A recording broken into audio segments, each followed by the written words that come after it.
ఒక మాట వింటారా?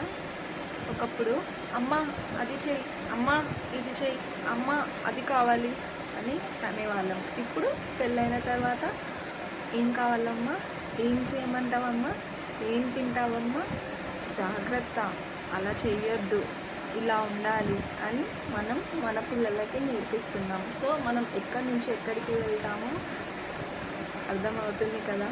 సో లైఫ్ కూడా అంతే. సో కొన్ని రోజులు మనకి చెప్పేవాళ్ళు ఉంటారు, తర్వాత మనం మన పిల్లలకి చెప్పడానికి రెడీగా ఉంటాము. సో లైఫ్ అంటే అదే. అన్ని రోజులు మనమే కాదు, కొన్ని రోజులు అలా ఉంటుంది, కొన్ని రోజులు ఇలా ఉంటుంది. సో ఏది జరిగినా మన మంచి కోసమే అని చెప్పి అన్నీ యాక్సెప్ట్ చేస్తూ లైఫ్లో ముందుకు వెళ్తూ ఉండాలి. సో ఏది భారంగా ఫీల్ అవ్వద్దు. సో ఏదైనా నేను చేయగలను, ఇది నాది అని అనుకుంటే మాత్రం మనం హ్యాపీగా లైఫ్ అయితే లీడ్ చేయగలుగుతాము. సో ఒకటి మైండ్లో పెట్టుకోవాలి, ఇది నేను ఎందుకు చేయాలి, నేను ఇలా సఫర్ అవుతున్నా అని అయితే అస్సలు ఫీల్ అవ్వద్దు.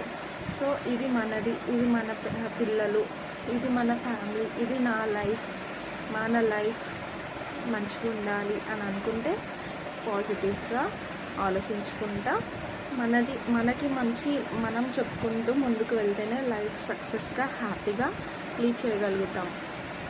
నచ్చితే లైక్ చేయండి, కామెంట్ చేయండి, ఇంకొక వీడియో కోసం వెయిట్ చేయండి, సబ్స్క్రైబ్ చేసుకోండి. Bye bye.